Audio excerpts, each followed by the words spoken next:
Okay. Carbon taxation, food prices, and financial instability. And then an empirical framework with endogenous balance sheets. So this is the structural consistent.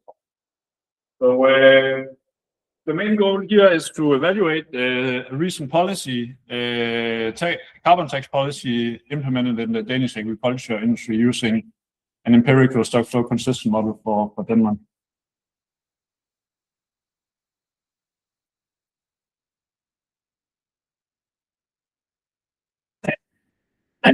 Not working. Yeah, I'll click on it. So these are the different topics I will go into. So I'll start with a bit of motivation.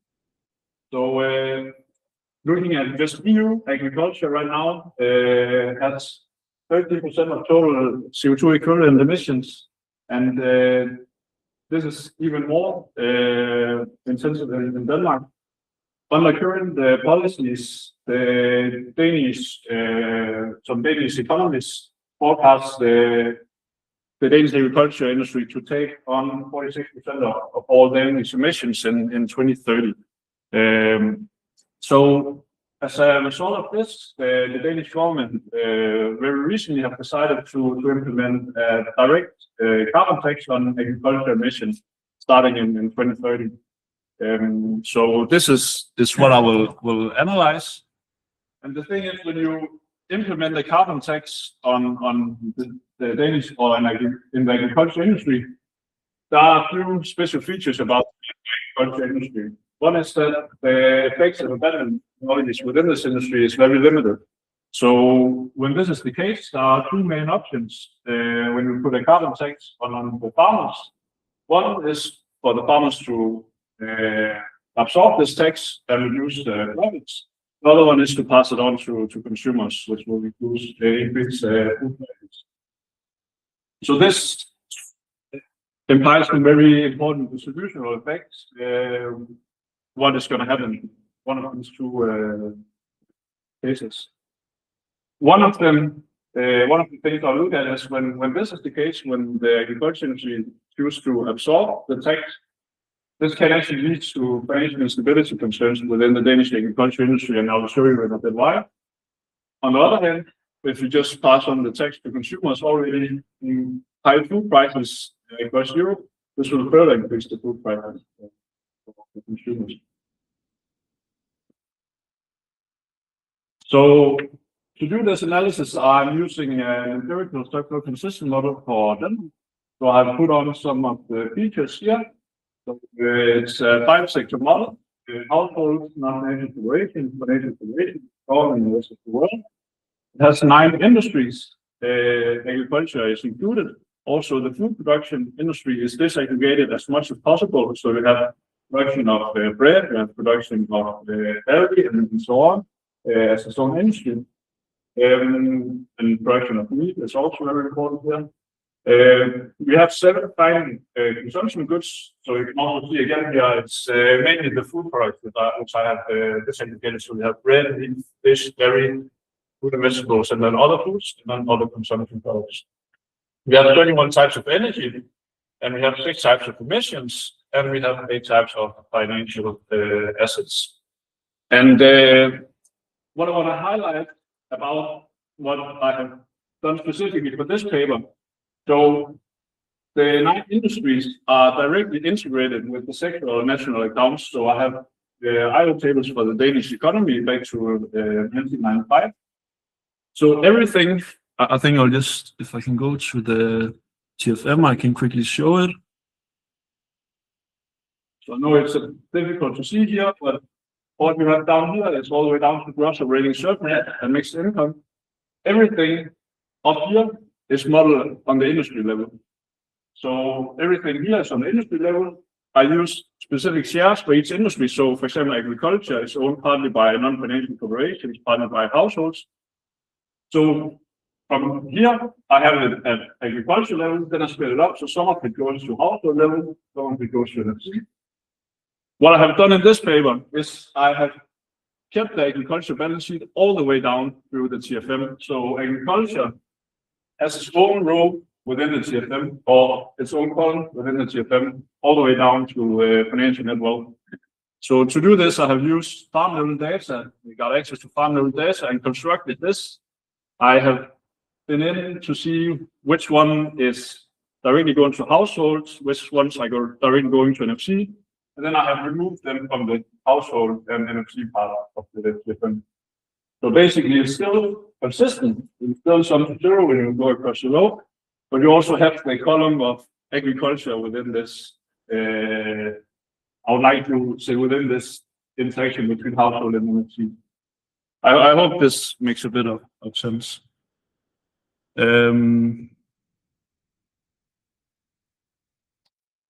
So these are the different scenarios which I will show today.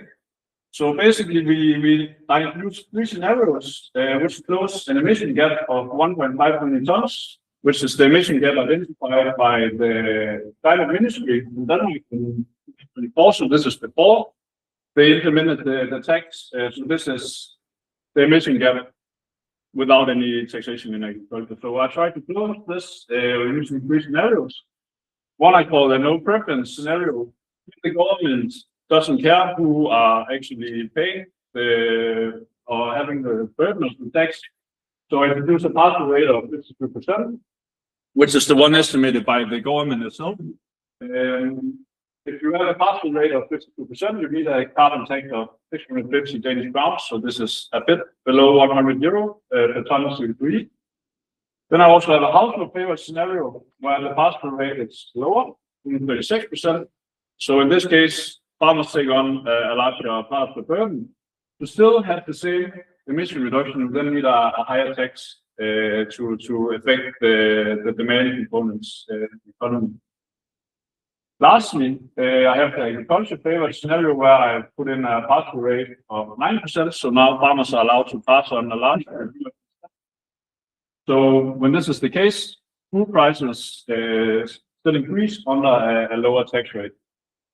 So what you see here is that there are different tax rates depending on what are the pass-through rate in the agriculture. This also means there are different levels of carbon tax revenue in this scenario. In my model, I use this assumption that this carbon tax revenue can be used to compensate consumers for these higher food prices. So basically, all the carbon tax revenues obtained from this scenario are then transferred back to consumers through social benefits. So this is one of the mechanics within the model. So when you introduce the production tax within the agriculture industry, you saw before I have different rates of pass-through. So this affects producer prices and then pushed all the way to consumer prices.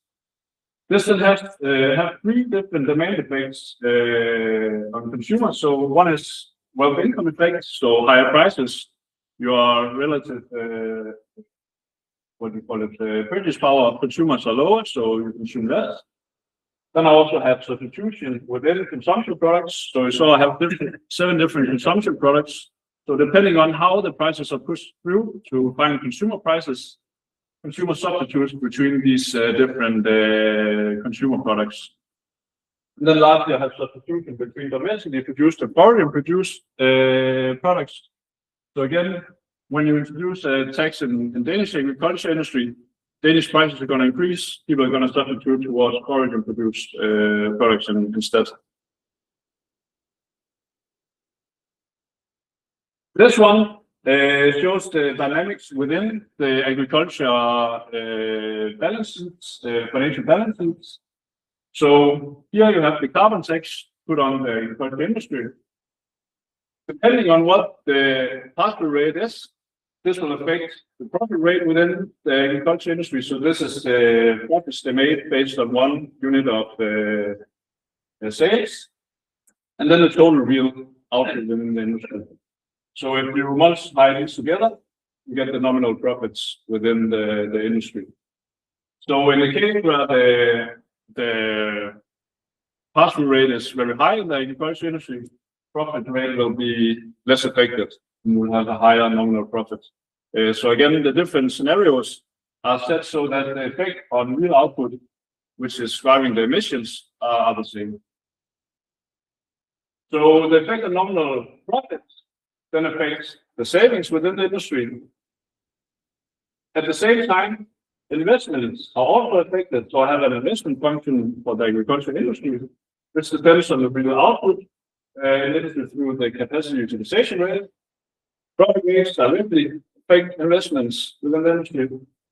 And then also the stock of loans within the industry affect the ability for farmers to obtain new loans.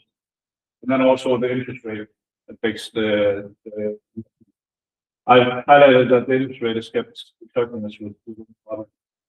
So we have an effect on savings from the carbon tax, we have an effect on investment from the carbon tax, depending on which one falls the most. We have a new demand for net loans within the agricultural industry. So again, new loans with the industry affect the stock of loans. Stock of loans through interest rates affect interest payments, feeds back into profits within the industry. So you have kind of this loop within the industry that when you put in the carbon tax, you have this financial feedback effect through the higher interest payments and the effect on investments as well. So what I try to show is that when you introduce this feedback loop can actually be so high that you enter a financial unstable situation for farmers in Denmark. So these are some of the results. So the stable line here indicates the agriculture favored scenario. So what you see is that profit rates are not affected that much by the tax. This is the non-preference scenario, so a bit more affected, and then the consumer favored scenario where profits in agriculture is affected a lot. Here you see the nominal profits within the industry. So and then output is affected the same in all industries. So this is driving the results of nominal output or nominal profits. So these are the effects on the macro variables within the model. So you actually see that the two scenarios have very similar effects on GDP, but if you look at the components of GDP, there are actually some differences. So if we start with real consumption, then we see that the output favor scenario is where consumption falls the least. And this is because of the higher carbon tax revenue, which is transferred back to the consumers. So again, if you have a lower pass-through rate, you need higher carbon tax revenue, and you can compensate the households even more in this case. The worst case is, of course, the agriculture favored scenario, where it's the consumers who bear a majority of the cost. Also, investments are affected differently. So you see that the agriculture favored scenario investments fall less. Again, because of the profit rate is affected less in this scenario. And again, real exports is affected the same in each industry, and this is again because this is how the scenarios are designed, is to have the same effect on emissions, same effect on output in agriculture. So this is the effect on financial net wealth for each of the three scenarios. We can see we have constrained government net wealth to remain at the baseline. So this is again they pay back the carbon tax revenue. For household net financial wealth, we can see that in the household favored scenarios, it actually goes back to baseline value.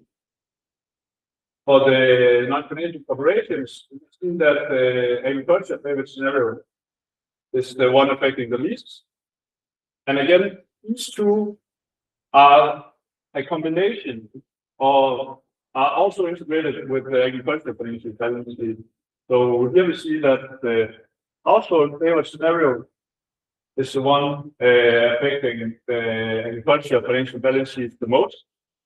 So again, this is where you have the low pass-through rate, so they take on the majority of the burden.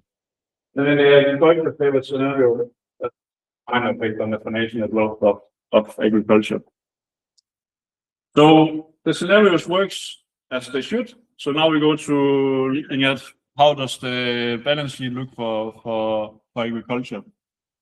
So this is a graph or a diagram showing the development of agriculture financial balance So you can see in 2010, just after the financial crisis, the amount of loans in the industry compared to all other different types of financial balance sheet components are very high. And in just a bit, I will show you how it relates to other EU countries, but what you can see is that it has remained high within a long time period. And it actually has increased even more after 2020. So this is comparing with other EU countries. So this is loans to assets in the agriculture industry. And as you can see, Denmark almost has twice as much as the second highest country, which is France. And compared to EU, it's really high. So in Denmark, it's very easy for farmers to get access to loans through mortgage loans. So this has been the main driver of this tendency. So what I look at is two financial instability measures. One is what I call the coverage ratio, which looks at agricultural profits after taxes relative to net maintenance payments and investments. So basically, how much can the agricultural industry use the profits to cover interest payments and new investments? And then also the leverage ratio, which is net loans to capital stock plus other net financial assets. So basically, the ratio of loans to capital and net assets in the agriculture. So I think on the next slide I should have them. So the model is simulated until 2020 and forecasted. So everything you see after 2020 is forecast, and everything before is following the data one-to-one. So the red line is the baseline simulation. What you can see is that the coverage ratio after 2016 has actually been a big one. So the agriculture industry has been able to cover its interest payments and investment using profits. But as we start implementing the carbon tax, coverage ratio is of course lower. And in the household favored scenario, it even goes below 1 again. So now the agriculture industry has to obtain new loans to cover its own interest payments. If you look at the leverage ratio, we also see that it's getting lower in the baseline scenario, which is a good thing for agriculture industry, meaning they have less loans than assets. But again, when you implement the household favored scenario, so the one where agriculture is the most, then now changing here and increasing.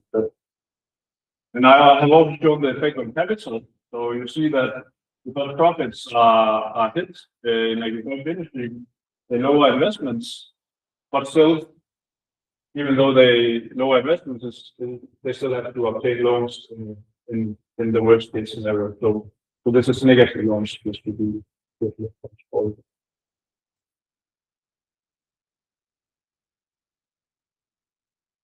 So finally, I say, okay, so does this mean that you have to go with the agriculture favored scenario? Do you have to spare the farmers? Say, okay, we know you have a hard time financially.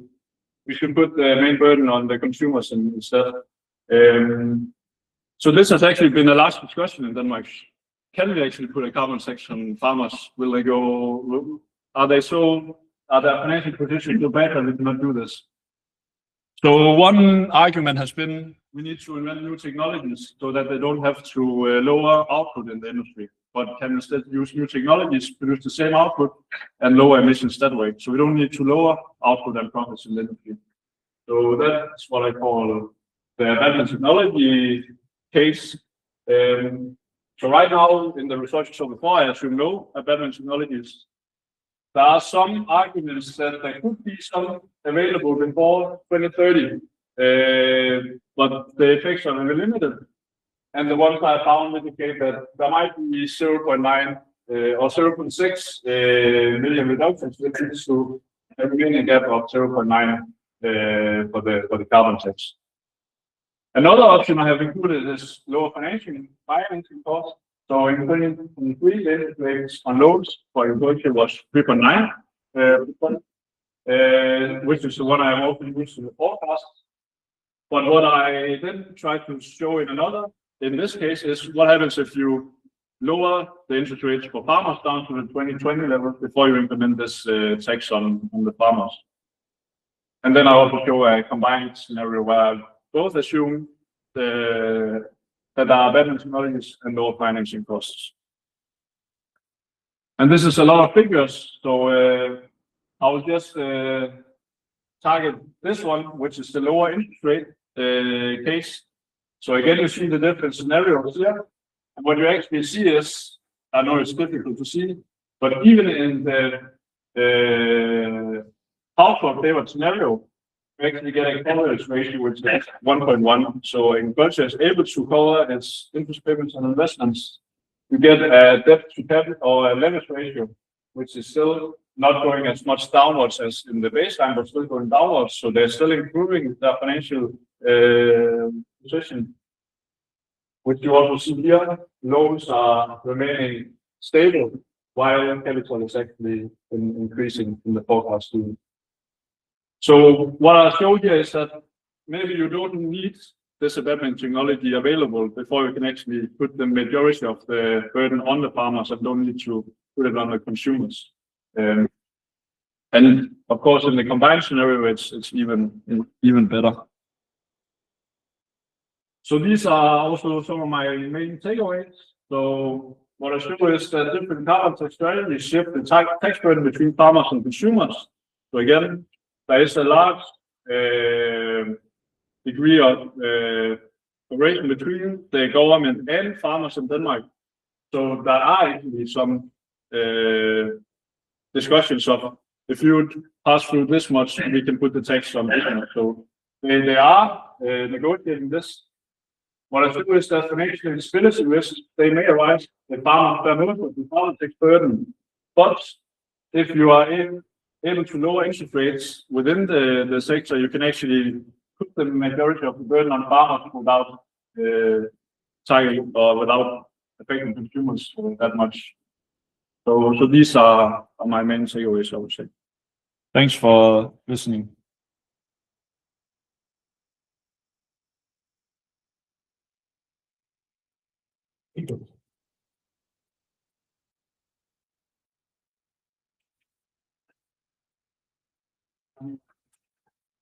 Okay.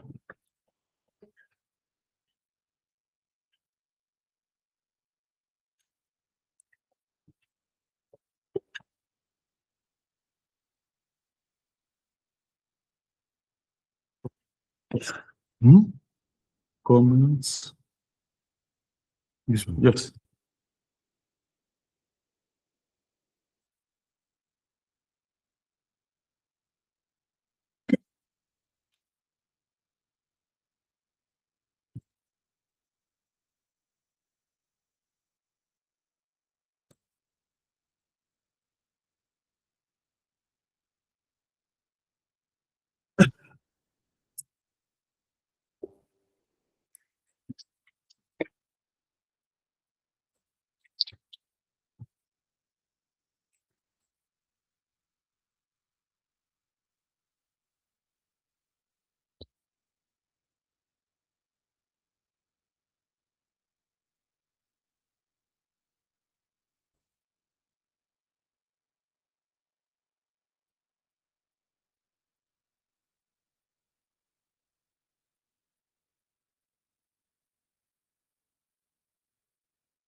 Hi, first of all, it's my pleasure to be here and also to have the opportunity to discuss such a nice paper.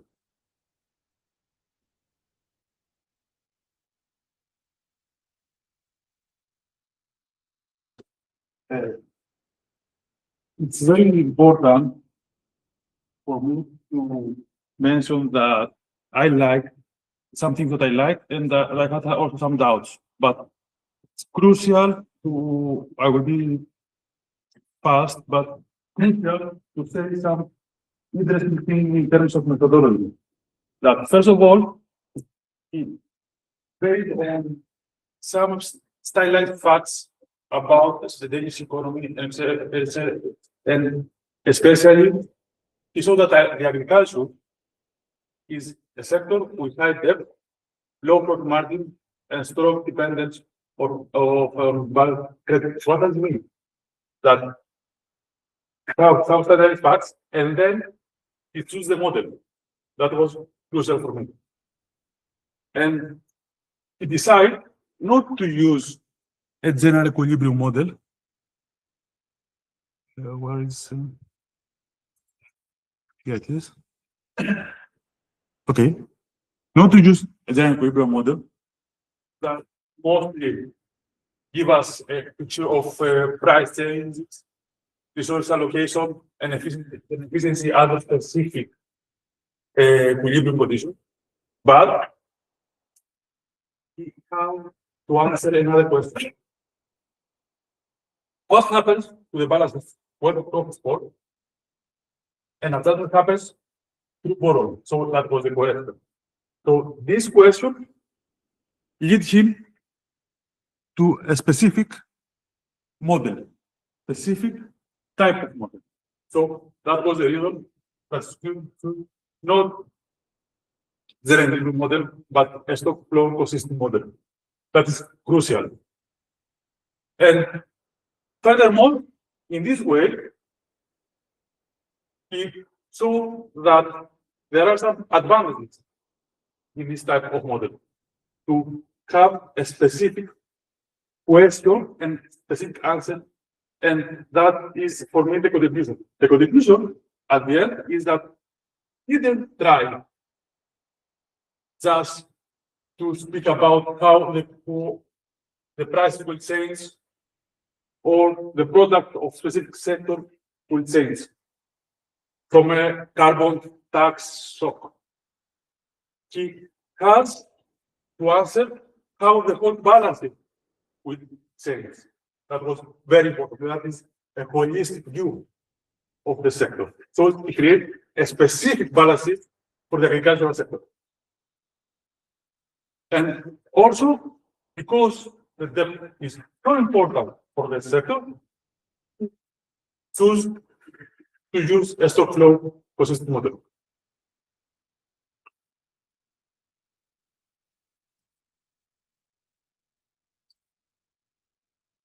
I will not speak about the results, and scenario was very interesting. But then I will go to extend the input-output table and make a focus on the agricultural sector also with more development from that work. I don't know how did you manage to find the data, etc.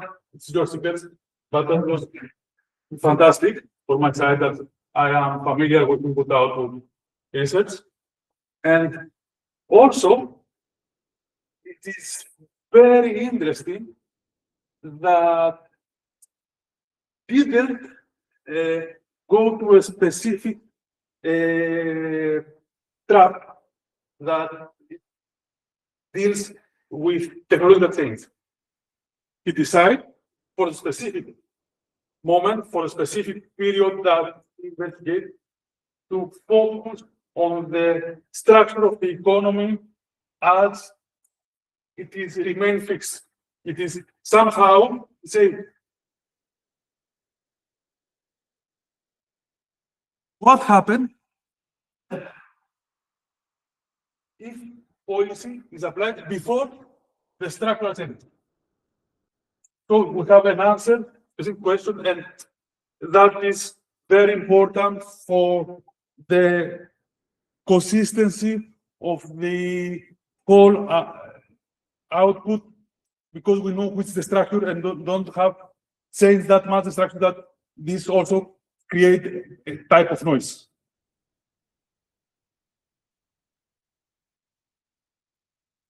Another interesting thing, and I have a question for this in terms of input output, is why did you change the categories of agricultural sector in the intermediate inputs with those that are referred in the final demand part. There are some changes there that somehow I didn't understand the reason why. That was crucial.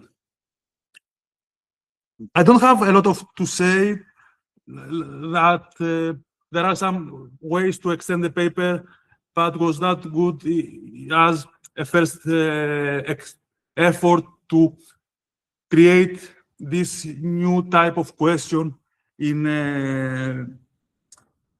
a paper. So I will not stress how he can make some extensions in the paper, but I will just one proposal, because nowadays we have discussion about the agreement between EU and Mercosur. So this is very important in a question like yours to be taken into account. And then this means that also the external sector has to play more crucial role in such a model.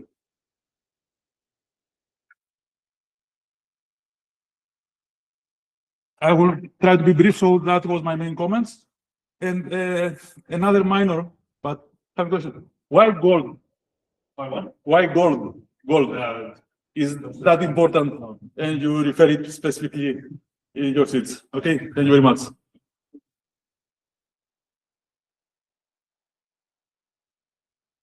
Right, so Yeah. so the first one, if I understand correctly, the question is why is the disaggregation made in intermediate consumption different from the one in final? Yes, and that's only because of available data.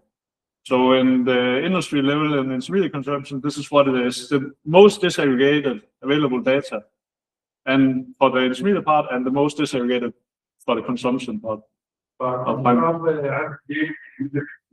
The data. Yeah. Sorry. Data. Yeah. I mean, in the consumption, this is the most disaggregated you can get. What I have, so you cannot split it up further, even though I want to. Yeah. And I'll check out the EU.